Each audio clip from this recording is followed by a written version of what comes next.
Kepala Dinas Pendidikan Kota Sukabumi, Nike Siti Rahayu menyampaikan gugus tugas COVID-19 bersama dengan Dinas Pendidikan, Dinas Kesehatan, dan stakeholder tengah mempersiapkan tim verifikasi yang akan terjun langsung ke sekolah yang sudah siap melaksanakan sekolah tatap muka untuk tingkat SMP.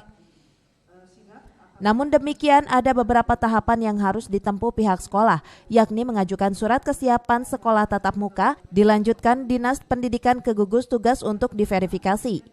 Saat ini ada 10 sekolah SMP yang melayangkan surat ke Dinas Pendidikan dan hanya 5 yang dianggap layak.